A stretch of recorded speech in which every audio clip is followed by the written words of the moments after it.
શ્રી ગુજરાતીમાં આપ સૌનું ખૂબ ખૂબ સ્વાગત છે। જાણો આમલકી એકાદશીના દિવસે પૂજાનું મહત્વ। બ્રહ્માજીના આંસુમાંથી ઉત્પન્ન થયું હતું આમળાનું ઝાડ। માર્ચ મહિનામાં વિજયા એકદાશી અને આમલકી એકાદશી આવે છે। વિજયા એકાદશી 6 માર્ચે હતી, જ્યારે બીજી આમલકી એકાદશી 20 માર્ચે ઉજવવામાં આવશે। ફાગણ માસના શુક્લ પક્ષની એકાદશીને આમલકી કે આમળા એકાદશી તરીકે ઉજવવામાં આવે છે।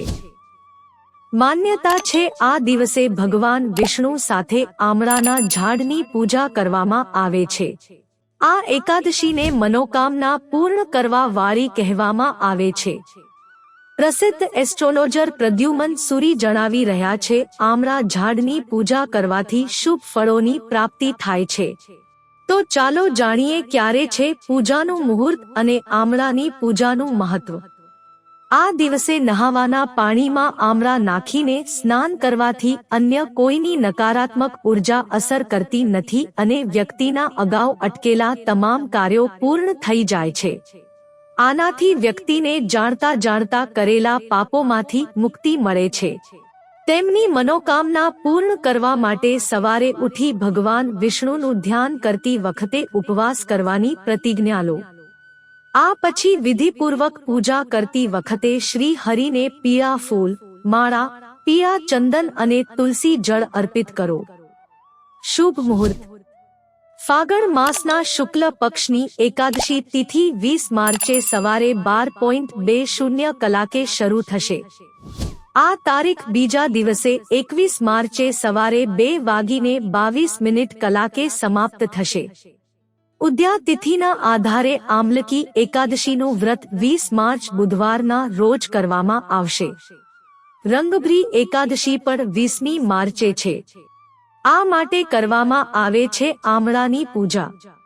બ્રહ્માએ બ્રહ્માંડની રચના કરવા માટે ભગવાન વિષ્ણુની નાભીમાંથી જન્મ લીધો હતો। તેઓ પોતાની ઉત્પત્તિ વિશે જાણવા માંગતા હતા। આ માટે ભગવાન બ્રહ્માએ ભગવાન વિષ્ણુની તપસ્યા શરૂ કરી। જ્યારે ભગવાન વિષ્ણુ પ્રસન્ન થયા ત્યારે ભગવાન બ્રહ્મા ખૂબ જ ભાવુક થઈ ગયા અને તેમની આંખોમાંથી આંસુ વહી ગયા। આમળાના ઝાડની ઉત્પત્તિ તેમના આંસુમાંથી હોવાનું માનવામાં આવે છે। બ્રહ્માજીના આ શુદ્ધ ઈશારાથી પ્રસન્ન થઈને ભગવાન વિષ્ણુએ કહ્યું, બ્રહ્માજી, આજે તમારા આંસુઓથી આમળાનું ઝાડ ઉગ્યું છે, તેથી આ વૃક્ષ અને તેનું ફળ તેમને હંમેશા ખૂબ પ્રિય રહેશે। હવેથી આમળાના ઝાડમાં તમામ દેવી દેવતાઓનો વાસ થશે।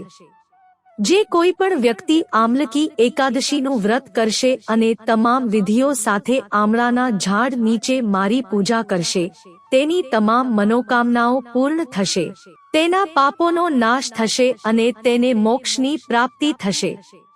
એવું કહેવાય છે કે ત્યારથી આમલકી એકાદશી પૂર્ણ ભક્તિ સાથે મનાવવામાં આવી। મિત્રો, જો તમને વિડિયો પસંદ આવ્યો હોય તો લાઈક કરો, શેર કરો અને અમારી ચેનલને સબસ્ક્રાઇબ કરશો, જેથી તમને આવા નવા વિડિયોની નોટિફિકેશન મળતી રહે અને તમારો જીવન સુખી અને સરળ બની જશે। વિડિયો જોવા બદલ તમારો ખૂબ ખૂબ આભાર।